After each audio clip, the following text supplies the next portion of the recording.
Je me suis dit que nous sommes près de 8 milliards d'habitants sur cette planète et je pense que nous sommes tous en possibilité d'avoir accès à un téléphone portable, une tablette, un ordinateur, bref.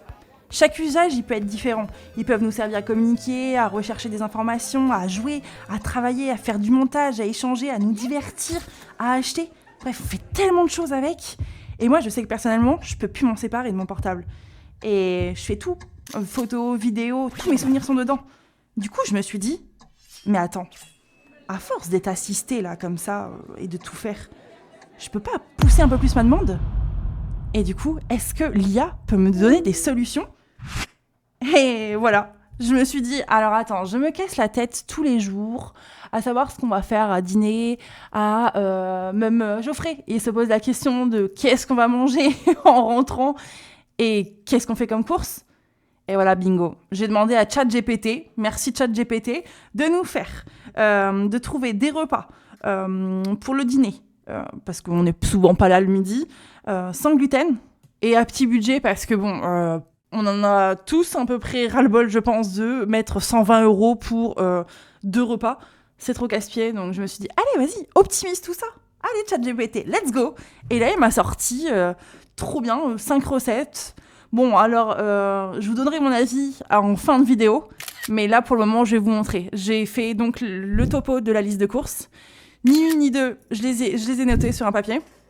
Et je suis partie faire les courses.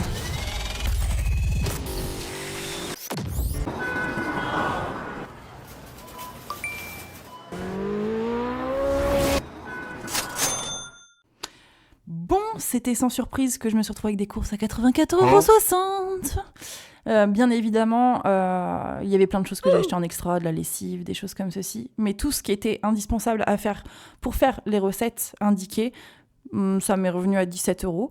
En sachant que j'ai rajouté, vous me connaissez, des choses pour upgrader ces recettes. Je suis tombée à environ 22 €. Donc là, vous avez quelques extraits des recettes que ChatGPT m'a préparées, m'a conseillé. C'était sympa. Geoffrey, qu'est-ce que t'en as pensé de ces petites recettes qu'on a pu déguster à la maison cette semaine le soir ? Ouais, du coup, la salade de quinoa, excellent, c'était trop bon. D'ailleurs, au lieu d'acheter tout le temps, ce qu'on a fait, quand on a vu les ingrédients, on a ouvert les tiroirs. Et vous savez, les trucs que vous consommez jamais, là, que vous en avez plein les tiroirs, eh ben, nous, on l'avait, le quinoa, donc on l'a utilisé, ça tombait bien. Et c'est chouette, parce que ça permet de faire des économies aussi, de regarder un peu ce qu'il y a dans les tiroirs et de les manger un jour, plutôt que de les laisser se développer dans un écosystème indépendant. Je rigole. Du coup, regardez-moi ça, comme c'est beau, là, on s'est régalé. Ensuite, on a eu chili sin carne. Évidemment, on l'a transformé en chili con carne. Même chose, les épices, là, on les a dans les tiroirs. La carotte, on l'avait aussi au frigo. Ajoutez du riz, voilà, vous faites mijoter, et puis c'est du bonheur, c'est excellent. On n'a pas filmé, on avait un autre plat, c'était curry coco, patate douce, c'est excellent. Par contre, les gars, un moment, on a eu des recettes niveau étudiant, c'est-à-dire pâte sauce tomate et omelette de légumes. Bon, niveau goût, ça manquait clairement de saveur, et niveau recherche, ChatGPT, c'est pas trop foulé, quoi.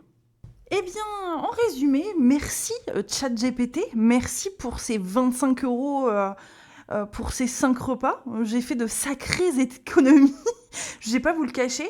Franchement, ça c'était cool. Ça aurait pu être un poil plus élaboré vis-à-vis du sans gluten. Tout de suite, c'est redondant. Enfin, ça manque un petit peu de pimpage, on va dire. On vous laisse donc avec un format court pour cette semaine. On espère que ça vous a plu. Oui. N'hésitez pas à nous le dire en commentaire, Oui. à laisser un petit like et à vous abonner. On vous souhaite une bonne semaine. Et bisous.